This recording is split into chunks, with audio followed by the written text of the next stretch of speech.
திருச்சி சிவாவுடைய பேச்சு வந்துட்டு பெருந்தலைவர் காமராஜருடைய எளிமையே வந்து ஒரு கேள்விக்குள்ளாக்குற மாதிரியான ஒரு பேச்சு இருக்கு. இப்போ கிட்டத்தட்ட பார்த்தீங்கன்னா 12 வருஷம் கழிச்சு இந்த விஷயத்தை திருப்பி புகைய வைக்கணும்ன்ற என்ன நேரம் இருக்கு?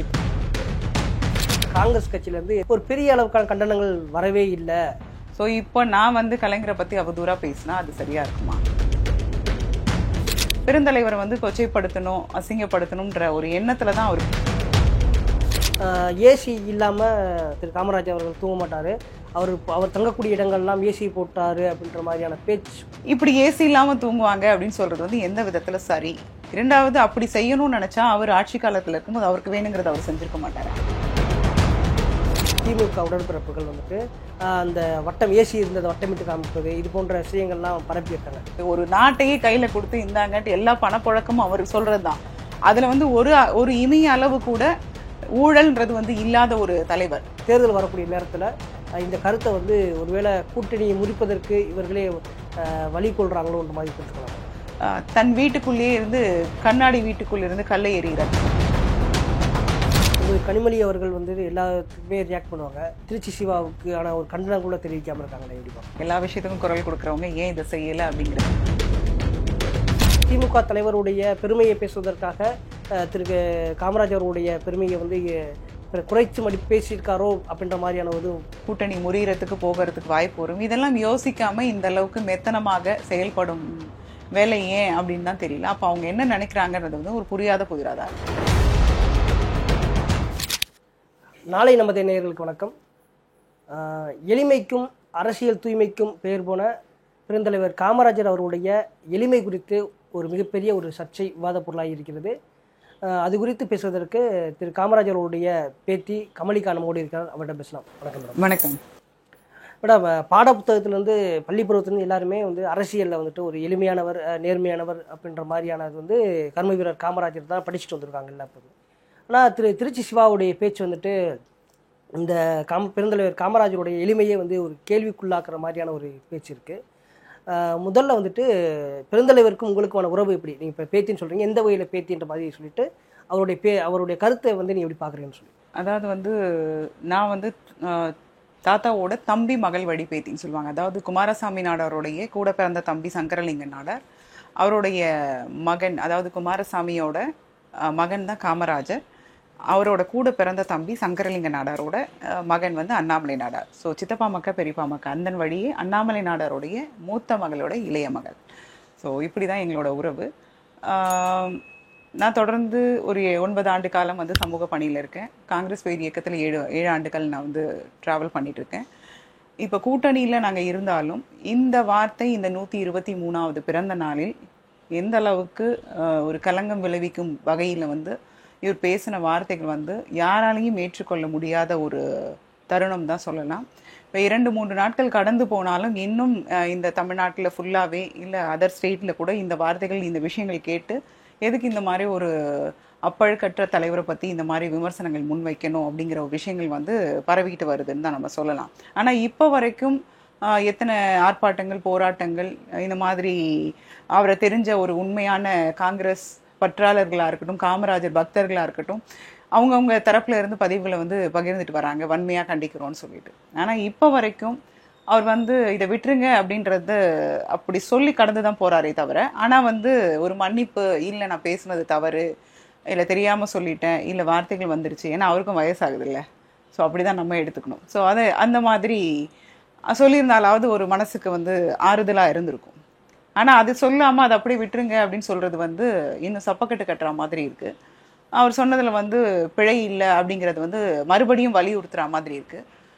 நேத்தெல்லாம் வந்து சில வலைத்தளங்களில் பார்த்துருந்தேன், அவர் வந்து 2013 வந்து காமராஜர் அவர்களை வந்து கருணாநிதி அவர்கள் அவரோட ட்விட்டரில் வந்து போட்டிருந்ததா. ஸோ அது எனக்கு இன்னும் மன வலியை கொடுத்துச்சு. அப்போ இது அந்த காலகட்டத்தில் நான் இல்லை, அந்த அளவுக்கு நம்மலாம் வந்து வலைத்தளங்களில் ஆக்டிவாக இருந்தோமா அப்படின்றது கூட தெரியாத ஒரு விஷயம்தான். ஸோ அதை வந்து எனக்கு கூப்பிட்டு காமிக்கும் போது எனக்கு உள்ளபடியே ரொம்பவே சங்கடத்தை கொடுத்துச்சு. அப்போ வந்து தொடர்ந்து அந்த காலத்திலேருந்து இந்த காலம் வரைக்கும் தாத்தாவை இழிவுபடுத்தும் ஒரு செயலாக தான் அவங்க பண்ணிட்டு இருக்காங்க. அப்படின்னும் போது உள்ளபடியே வந்து சொல்ல வார்த்தை இல்லைன்னு தான் சொல்லுவேன், கடந்து போக முடியல.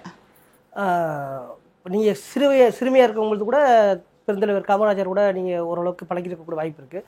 அப்போ அவங்க சொல்ல மாதிரியான வாழ்க்கையை தான் திரு காமராஜர் அவர் வாழ்ந்தாரா, எப்படி இருந்திருக்கார்? அதாவது வந்து தாத்தா இறந்ததுக்கு அப்புறம் தான் நான் பிறந்தேன்.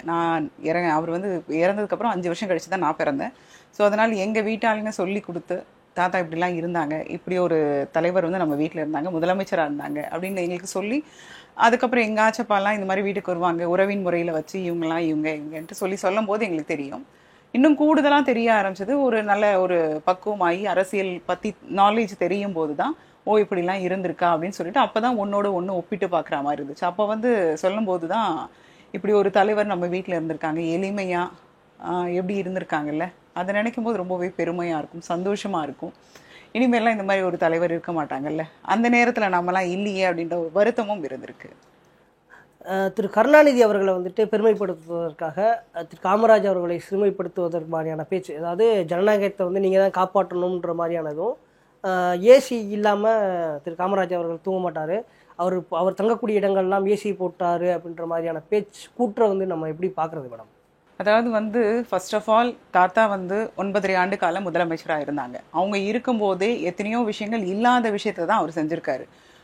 அப்படின்னும் போது உள்ளபடியே சொல்லணும் அப்படின்னா, நேரு இருந்த பிரதமராக இருக்கும்போது இந்த இடத்துல வந்து ஒரு குண்டூசி கூட தயார் பண்ண முடியாத ஒரு சூழல் சுதந்திரம் அடைந்ததுக்கப்புறம். அப்போ வந்து தொழிற்சாலைகளாக இருக்கட்டும், நீர்நிலைகளாகட்டும், விவசாயமாக இருக்கட்டும், மற்றபடி கல்வி தரங்களை உயர்த்துவாத, இந்த மாதிரி எத்தனையோ விஷயங்களை வந்து புதுசாக கட்டமைப்பு பண்ணாங்க.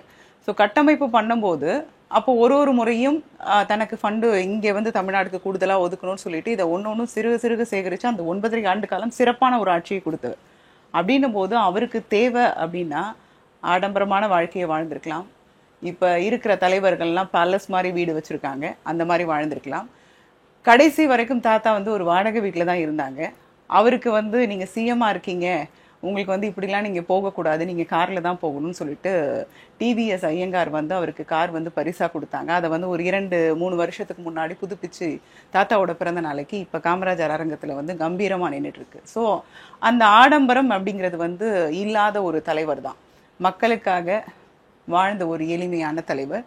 கடைசி வரைக்கும் ரேஷன் அரிசி தான் சாப்பிட்ருக்காங்க. வைரவன் பலமுறை சொல்லியிருக்காரு, அந்த அரிசியை வந்து மூக்குக்கிட்ட கொண்டு போக முடியாது, வாடை அடிக்கும் அப்படின்னு சொல்லிட்டு.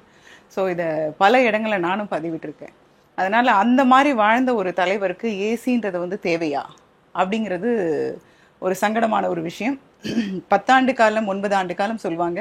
அவர் வந்து சிறைவாசம் பண்ணியிருக்காங்க. அவரோட வயது, இளமையான வயதில் அவங்கவுங்க ஆசைகள் கனவுகள் எப்படி இருக்கும் அப்படிங்கிறதுலாம் அதெல்லாம் திறந்து, இல்லை எனக்கு வந்து என்னோட நாட்டு மக்களுக்கான விஷயங்கள் அடைந்தே ஆகணும்னு சொல்லிட்டு அப்பயே அவர் வந்து சத்தியாகிரகம் போராட்டத்தில் முன்னெடுத்திருக்காங்க, காந்தியோட பயணிச்சிருக்காங்க, இந்த நாட்டுக்காக எத்தனையோ முறை சிறைக்கு போயிருக்காங்க. அப்போல்லாம் இருக்கும்போது எப்படி இருந்த சூழல்ன்றது தெரியும். இப்போல்லாம் கூட ஒரு இதுக்கு போகிறோம், ஜெயிலுக்கு போகிறோம் அப்படின்னா அது ஒரு பெருமையான ஒரு விஷயமா இருக்கு. அங்கே வந்து எல்லா வசதிகளும் செஞ்சு தர ஒரு சூழல். அங்கே வந்து ஒரே இடத்துலையே வந்து மலத்தை கழிக்கிற மாதிரி இருக்கும், அந்த ஒரு அந்த கோலையோ இன்னும் சம்திங் அந்த மாதிரி தான் இருக்கும். அந்த மாதிரி காற்று வசதி இருக்காது, கொடுமையை அனுபவிச்சிருக்காங்க. அப்படின்னும் போது இதெல்லாம் கடந்து வந்த ஒரு நபர் இப்படி ஏசி இல்லாமல் தூங்குவாங்க அப்படின்னு சொல்கிறது வந்து எந்த விதத்தில் சரி அப்படிங்கிறது ஒரு கேள்வியாக இருக்குது. இரண்டாவது, அப்படி செய்யணும்னு நினச்சா அவர் ஆட்சி காலத்தில் இருக்கும்போது அவருக்கு வேணுங்கிறத அவர் செஞ்சுருக்க மாட்டாரா? சொந்த பந்தங்கள்லேருந்து தாயை கூட உள்ள அழைச்சது கிடையாது, அவர் மட்டும் இருந்திருக்காரு. கல்யாணம் பண்ணிக்கிட்டது கிடையாது. கல்யாணம் பண்ணால் என்னால் அந்த பிள்ளைய வந்து கஷ்டப்படும் அப்படிங்கிறதுனால அதையும் ஃபுல்லாக நிராகரித்து ஒரு துறவி போல் வாழ்ந்தவர் தான் பெருந்தலைவர் காமராஜர். அதனால் இப்படிலாம் இருந்த ஒரு தலைவர் எத்தனை ஆண்டு காலம் கடந்தும் அவர் புகழை வந்து நம்ம வந்து கொண்டாடுறோம், போற்றி புகழ்கிறோம் அப்படின்னும் போது இந்த நேரத்தில் களங்கம் விளைவிக்கும் வகையில் ஒரு மூத்த அரசியல்வாதி பேசுவது எந்த விதத்தில் சரி அப்படிங்கிறது தான் இப்போ ஒரு கேள்வியாக இருக்குது. இல்லை, அதான் என்னோட கேள்வி. அதுதான். இப்போ வந்து நீங்கள் சொன்ன மாதிரி அவருக்கு தேவையானது அவருடைய ஆட்சி காலத்திலே அவர் பண்ணியிருக்கலாம். கிட்டத்தட்ட நிறைய விஷயங்கள் பாடப்புத்தகத்தில் கூட அவருடைய எளிமையை பற்றி நம்ம இப்போ இதாக சொல்லி கொடுத்துருக்காங்க. இந்த சூழலில் வந்துட்டு அவருடைய, அதாவது திமுக தலைவருடைய பெருமையை பேசுவதற்காக திரு காமராஜ் அவருடைய பெருமையை வந்து குறைச்சு பேசியிருக்காரோ அப்படின்ற மாதிரியான ஒரு தோணுது அவங்களுக்கு? இல்லை, நான் என்ன சொல்கிறேன்னா, இப்போ பெரியவங்க இருந்தாங்க, மறைஞ்சிட்டாங்க. யாராக இருந்தாலும் இருக்கட்டும், இப்போ வந்து கலைஞராக இருக்கட்டும், பெருந்தலைவராக இருக்கட்டும், அவங்கவுங்க இடத்துல இருந்து அவங்களால என்ன முடியுமோ செஞ்சுட்டு போயிட்டாங்க. ஸோ இப்போ நான் வந்து கலைஞரை பற்றி அவதூறாக பேசினா அது சரியாக இருக்குமா? இப்போ என்னோட வயசு வரம்புன்னு ஒன்று இருக்குது, அதை பார்க்கணும். ரெண்டாவது வந்து எனக்கு என்ன அவங்கள பற்றி தெரியும் அப்படிங்கிறத பார்க்கணும். ஸோ இதெல்லாம் தெரியாமல் நான் சின்ன வயசுலேயே வந்துட்டேன், கலைஞர் அவர்கள் கூட நான் டிராவல் பண்ணிட்டு இருக்கும்போது அவர் நிறைய விஷயங்கள் சொல்லியிருக்காருன்னு சொல்லிட்டு அது இந்த காலகட்டத்தில் சொல்ல வேண்டிய அவசியம் என்ன அப்படிங்கிறது பார்க்கும்போது பெருந்தலைவரை வந்து கொச்சைப்படுத்தணும் அசிங்கப்படுத்தணுன்ற ஒரு எண்ணத்துல தான் அவர் பேசியிருப்பாரோ அப்படிங்கிற ஒரு எண்ணம் எனக்குள்ளே எழும்புது. தொடர்ந்து இப்போ இணைய தளங்களில் வந்துட்டு திமுக உடன்பிறப்புகள் வந்துட்டு அந்த வட்டம் ஏசி இருந்ததை வட்டமிட்டு காமிப்பது இது போன்ற விஷயங்கள்லாம் பரப்பியிருக்காங்க. அதாவது திருச்சி சிவா பேசுறது சரி என்பதை நியாயப்படுத்துவது மாதிரியான பதிவுகள்லாம் வந்துகிட்டு இருக்கு. அதை பார்க்கும்போது என்ன தோணும்? இல்ல அதுதான் எனக்கு நேத்து வரைக்கும் நான் கொடுத்த சேனல்ல எல்லாத்துலயுமே வந்து நான் பொதுவான இந்த விஷயங்கள் வந்து இப்படி பேசியிருக்காருன்றதை நான் சொன்னேன். அதுக்கப்புறம் இதை வந்து அவங்க நியாயப்படுத்துற மாதிரி பேசுறது தான் இன்னும் கூடுதலான வலியை தருது. அப்போ வந்து இப்படிதான் இருந்தாங்க அப்படின்றது என்ன சொல்ல வராங்க அதுதான் எனக்கு தெரியல. அப்ப அப்படின்னு சொல்ல போனா இன்னும் நிறைய விஷயங்கள் நம்ம பேசலாம். இது வந்து நீங்க பேசுறீங்க நாங்க பேசுறோம் அப்படிங்கிற மாதிரி ஒரு அசிங்கம் தான் இது. அதனால வந்து பெருந்தலைவர்ன்றது வாழ்ந்து முடிச்சிட்டாரு. அவர் என்னங்க கொண்டு போனாரு? இறக்கும்போது வெறும் வந்து 110 ரூபாயும் 4 கதர் வேட்டியும் கதர் சட்டையும் தான். வேற என்ன இருந்துச்சு அவர் வீட்டுல? கடைசி வரைக்கும் வாடகை வீட்டுல இருந்தாங்க. அந்த வாடகை வீட்டை வந்து அவர் பேர்ல எழுதணும்னு சொல்லிட்டு ஒரு 3-4 மாதத்திற்கு முன்னாடி கடுமையா போராடி இருக்காங்க கூட இருந்தவங்க. அப்போ கூட நான் எனக்கு தேவையில்லை, நான் இப்போ வந்து நான் அந்த வீடை நான் எடுத்துக்கிட்டேன்னா இதை உரிமை கொண்டாடுறதுக்கு என் சொந்த பந்தம் வந்து நிற்கும். அதனால அது தேவையில்லை, இத்தனை நாள் நான் இப்படி வாழ்ந்துட்டேன், இப்படியே நான் போய் சேர்றேன், எனக்கு எதுவுமே வேண்டாம் அப்படின்னு சொன்னவர் தான் பெருந்தலைவர். அப்படின்னும் போது அதை வந்து அதுக்கப்புறம் அவர் இறந்ததுக்கு அப்புறமா அந்த இடத்த வந்து கவர்மெண்ட் இது டேக் ஓவர் பண்ணாங்க. இப்போ வந்து அது பார்க்கறதுக்கு கண்காட்சிக்கு வச்சிருக்காங்க. ஸோ இதெல்லாம் இருக்கும்போது ஒரு ஏசி ஒரு அற்பமான ஒரு என்ன சொல்றதுன்னு தெரியல எனக்கு. ஒரு நாட்டையே கையில கொடுத்து இந்தாங்கட்டு எல்லா பணப்புழக்கமும் அவர் சொல்றது தான். அதுல வந்து ஒரு இமய அளவு கூட ஊழல்ன்றது வந்து இல்லாத ஒரு தலைவர். ஸோ அப்படி இருக்கும்போது அவரை பத்தி ஒரு ஏசி இல்லாம தூங்க முடியும்னு சொல்லி பேசுறது வந்து தன் வீட்டுக்குள்ளேயே இருந்து கண்ணாடி வீட்டுக்குள்ள இருந்து கல்லை எறிகிறது போலதான் நான் பாக்குறேன். இந்த கருத்துக்கு வந்துட்டு நீங்க சார்ந்திருக்கக்கூடிய காங்கிரஸ் கட்சியிலேருந்து எந்த விதமான ஒரு பெரிய கண்டனங்கள், அதாவது கண்டனங்கள் வருத்தங்கள் தெரிவித்தாலும் கூட ஒரு பெரிய அளவுக்கான கண்டனங்கள் வரவே இல்லை. திருச்சி வேலுச்சாமியை தவிர வேறு யாருமே வந்து மிக மென்மையாகவே கண்டித்த மாதிரியான போக்கு பார்க்குறது. நீங்கள் எப்படி ஒரு காங்கிரஸ் கட்சியில் இருக்கக்கூடிய நபராக காங்கிரஸ் ஒரு காமராஜரோட பேத்தி அப்படி பார்க்குறீங்க? இல்லை, இது வந்து எப்படின்னா அவர் பெருந்தலைவர் காமராஜரோடய நிறைய ட்ராவல் பண்ணியிருக்காங்க. நான் நிறையா தாத்தாவை பற்றி கேட்டு அவர்கிட்டயும் நான் தெரிஞ்சிருக்கேன். அதனால் அவருக்கு வந்து கூட ட்ராவல் பண்ணவங்களுக்கு இன்னும் அவர் எப்படி இருந்தாருன்ற வலி வேதனைன்றது தெரியும். ஸோ அதனால வந்து அந்த வேகத்தில் பேசுகிறாங்க. அது அவர் பேசுறதுல 1000 அர்த்தங்கள் இருக்குது. பேசுறதுல வந்து பேசியே ஆகணும். ஏன்னா வந்து அவர் பேசுனது அத்தனையும் வந்து ஏற்றுக்க முடியும்.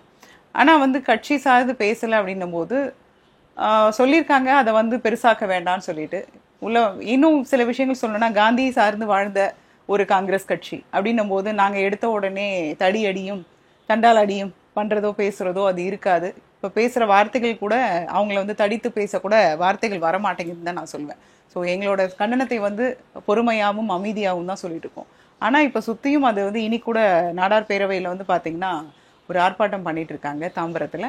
ஸோ இது வந்து அவர் வந்து மன்னிப்பு கேட்கும் வரை நாங்கள் வந்து இதை போராட்டம் தொடரும் அப்படின்னு சொல்லிட்டு.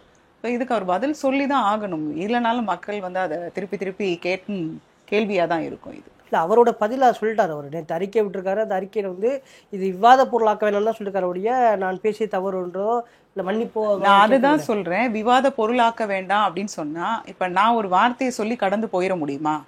ஒரு மூத்த தலைவர்களை பற்றி பேசுறதுக்கு இவங்களுக்கு என்ன ரைட்ஸ் இருக்குது?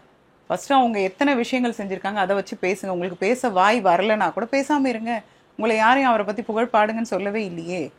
ஏன் இந்த நேரத்தில் கருணாநிதி அவர்கள் வந்து சொன்னாங்கன்னு சொல்லிட்டு இந்த நேரத்தில் சொல்ல வேண்டிய அவசியம் என்ன? இப்போ 2013 கலைஞர் அவர்கள் எழுதியிருக்காங்க அப்படின்னு சொல்லிட்டு இப்போ ஒரு விஷயத்தை கொண்டு வந்து காமிக்கிறாங்க. இப்போ கிட்டத்தட்ட பார்த்தீங்கன்னா 12 வருஷம் கழிச்சு இந்த விஷயத்தை திருப்பி புகைய வைக்கணுன்ற என்ன நேரம் இருக்குது? இப்போ கூட்டணி நல்லா தான் இருக்குது. கூட்டணியில் இருக்கும்போது ஒரு கூட்டணியில் இருக்கும் ஒரு பெரிய தலைவர் முன்னாள் தலைவரை வந்து ஒரு முன்னாள் முதலமைச்சரை வந்து கேவலப்படுத்தி பேச வேண்டிய அவசியம் என்ன இருக்குது? ஸோ இதெல்லாம் வந்து தேவையில்லாத விவாதங்கள் தான் நான் நினைக்கிறேன். காங்கிரஸ் சைட்லையும் சரி திமுக சைட்லையுமே அதை கிட்டத்தட்ட அதே மாதிரி தான் இருக்குது. வேறு திருச்சி சிவா அவர்களை கண்டித்து கூட இப்படி பேசின தவறு நீங்கள் மன்னிப்பு கேளுன்ற மாதிரியான கருத்துக்களோ அப்படி இருந்தும் யார் திரு ஸ்டாலின் அவர்கள் இருந்தோ கனிமொழி அவர்கள்ட்ட இருந்தோ இன்னும் வராமல் இருக்குது. இதை நீங்கள் எப்படி பார்க்குறீங்க? இல்லை, நேற்று சிஎம் அவர்கள் வந்து ஒரு அறிக்கை விட்டுருந்தாங்க. இதை வந்து நம்ம பேச பேச இன்னும் ஆப்போசிட் டீம்ல இருக்கவங்களுக்கு வந்து பேசும் பொருளாகும். அதனால இதை அப்படியே விட்டுருங்க. பெரியவங்க வந்து அவர் தரப்புல இருக்க விஷயத்த சொல்லியிருந்தாரு. அவரோட கல்யாணத்துக்கு கூட தாத்தா வந்திருந்தாங்க. அதெல்லாம் வந்து நான் கூட கேள்விப்பட்டிருந்தேன். எங்க பாட்டி சொல்லி கேட்டிருக்கேன். அவங்க சொல்லியிருந்தாங்க, இந்த மாதிரி சிஎம் அவர்களுக்கு கல்யாணம் நடக்கும்போது கருணாநிதி அவர்கள் வந்து பிள்ளைங்களை வந்து வாழ்த்தணும்னு சொன்னதுக்கு, எனக்கு கால் இதுவா இருக்கு, என்னால் வர முடியாது அப்படின்னு சொல்லி, ஃப்ராக்சராக இருந்தது தாத்தாக்கு. அப்போ நீங்கள் வரும்போது உங்களுக்கு என்ன வசதி பண்ணி தரணுமோ ஸ்டேஜ் வரைக்கும் ஒரு வரத்துக்கு வசதி பண்ணி கொடுத்து பிள்ளைங்களை வந்து வாழ்த்துங்கன்னு சொன்னாங்க. அந்த முடியாத சூழ்நிலையும் வந்து வாழ்த்திட்டு தான் போனாங்க. ஸோ இந்த விஷயத்தையும் அதில் மென்ஷன் பண்ணி அவர் சொல்லியிருந்தார். ஸோ இதெல்லாம் இருக்கு. ஆனாலும் வந்து இந்த பேச்சுக்கு உண்டான சரிவர பதில்கள் வந்து இல்லை அப்படின்னு தான் நான் நினைக்கிறேன். குறிப்பாக திருமதி கனிமொழி அவர்கள் வந்து எல்லாத்துக்குமே ரியாக்ட் பண்ணுவாங்க. ஆனால் இந்த விஷயத்துக்கு எந்த விதமான ஒரு கண்டிப்பு, ஒரு திருச்சி சிவாவுக்கு ஆன ஒரு கண்டனம் கூட தெரிவிக்காமல் இருக்காங்களே, எப்படிப்பா? அது அவங்கள தான் கேட்கணும். எல்லா விஷயத்துக்கும் குரல் கொடுக்குறவங்க ஏன் இதை செய்யலை அப்படிங்கிற வருத்தம் இருக்க தான் செய்யுது. தொடர்ந்து இது போன்ற கருத்துக்கள் இப்போ இந்த நேரத்தில் வந்து தேர்தல் வரக்கூடிய நேரத்தில் இந்த கருத்தை வந்து ஒருவேளை கூட்டணியை முறிப்பதற்கு இவர்களே வழி கொள்கிறாங்களோன்ற மாதிரி எடுத்துக்கலாமா? இதை வந்து நம்ம எப்படி எடுத்துக்கிறதுன்னு எனக்கு தெரியல. ஆனால் ஒரு தலைவர், ஒரு ஸ்டாலின் அவர்கள் இருக்காங்க முதலமைச்சராக. அவங்க இருக்கும்போது அவங்க வார்த்தைகள் எப்படி இருக்கும், அவங்க எடுக்கிற முடிவு எப்படி இருக்கும் அப்படிங்கிறதான் அதுதான் வந்து பேசும் பொருளாகும். ஆனால் அதுக்குள்ளே இருக்க சில பேர் சொல்லும் வார்த்தைகளால் கூட்டணியில் வந்து ஒரு கசப்பு வரும், கூட்டணி முறியறதுக்கு போகிறதுக்கு வாய்ப்பு வரும். இதெல்லாம் யோசிக்காம இந்த அளவுக்கு மெத்தனமாக செயல்படும் வேலை ஏன் அப்படின்னு தான் தெரியல. அப்போ அவங்க என்ன நினைக்கிறாங்கன்றது வந்து ஒரு புரியாத புதிராதான் இருக்கு. திருச்சி வேலுசாமி அவர்கள் வந்து என்ன சொல்லியிருக்காருன்னா, எங்களுக்கு போனால் 17 எம்எல்ஏ தான், ஆனால் உங்களுக்கு ஆட்சியே போகும் அப்படின்ற அளவுக்கு பேசியிருக்காரு. ரொம்ப காட்டமாக பேசியிருக்காரு. கிட்டத்தட்ட திமுக வந்து காங்கிரஸை வந்து இதுன்னா எங்களுடைய எம்எல்ஏக்களை வாபஸ் வாங்குவோம்ன்ற மாதிரியான ஒரு பொருளில் தான் பேசியிருக்காரு. அவருடைய கருத்தை நீங்கள் எப்படி பார்க்குறீங்க? இல்லை, அதுதான் சொல்கிறேன். அவர் வந்து தாத்தாவோட ட்ராவல் பண்ணியிருக்காருன்ற போது அவரோட ஒரு அசைவும், அவர் எப்படி எளிமையாக வாழ்ந்தார், வரவங்களை எப்படி அரவணைச்சு கொண்டு போனார், அதெல்லாம் வந்து அவர் பார்த்ததுனால அந்த எண்ணம் இருக்கும். மேபி அவரோட கருத்துக்கள் வந்து உண்மையானாலும் இருக்கலாம். எனக்கு அந்த அளவுக்கு வந்து அதை பற்றி எனக்கு நாலேஜ் இல்லைன்னு சொல்கிறதா இல்லை எப்படின்னு எனக்கு தெரியல. பெரியவங்க சொல்கிறாங்க, அது உண்மையாக கூட இருக்கலாம். தொடர்ந்து இவர் திருச்சி சிவா அவர்கள் இந்த விஷயத்தில் வந்து மன்னிப்பு கேட்காத பட்சத்தில் நீங்களும் ஒரு பெரியார், அதாவது காமராஜருடைய பக்தர்களும் என்ன செய்ய காத்திருக்கீங்க? என்ன செய்ய காத்திருக்கோம் அப்படின்ல, இப்போ தொடர்ந்து இந்த 3வது நாள் நான் இந்த சேனல் ஒரு சேனல்லையும் நான் பேட்டி கொடுத்துக்கிட்டே தான் இருக்கேன். ஸோ என்னோட கண்டனத்தை நான் தெரிவிக்க தான் செய்கிறேன். ஒரு இடங்கள்லையும் ஆர்ப்பாட்டம், போராட்டம் வெடிக்குது. நேற்று காங்கிரஸ் பெரியக்கம் சார்ந்து திருச்சியில் வந்து முற்றுகையிட்டாங்க, அரெஸ்ட் ஆனாங்க. ஸோ இந்த மாதிரி செஞ்சிட்டு இருக்காங்க. ஆனாலும் என்ன பதில் அப்படின்றது பொறுத்திருந்து தான் பார்க்கணும். 3 நாட்களாக போராட்டம் பண்ணுறாங்க, செய்கிறாங்க. ஆனால் அவர் வந்து ஒரு மன்னிப்போ வருத்தமோ தெரிவிக்காத சூழலை எப்படி பார்க்குறது? இல்லை, அதுதான் வருத்தமாக தான் இருக்குது. சிஎம் அவர்கள் வந்து இது நம்ம செய்கிற இதை சண்டை போடுற விஷயம் நம்ம இந்த மாதிரி விவாத பொருளாக்கும் போது அடுத்த பார்ட்டியில் இருக்கவங்க வந்து இதை எடுத்து வேற மாதிரி பேசுவாங்க. அதனால இதை எப்படியே விட்டுருங்கன்னு அவங்க சொல்கிறாங்க. ஆனால் இது சம்மந்தப்பட்ட நபர்கிட்ட இருந்து ஒரு பெரிய பதில் இல்லைன்ற வருத்தம் தான் கூடுதலாக இருக்குது. உங்களுடைய நேரத்தை ஒதுக்கி உங்களுடைய கருத்துக்களை பகிர்ந்துட்டு ரொம்ப நன்றி மேடம். நன்றி. அரசியல்ல உண்மையா என்னதான் நடக்குது தெரிஞ்சுக்க நாளை நமதே சேனலை சப்ஸ்கிரைப் பண்ணுங்க.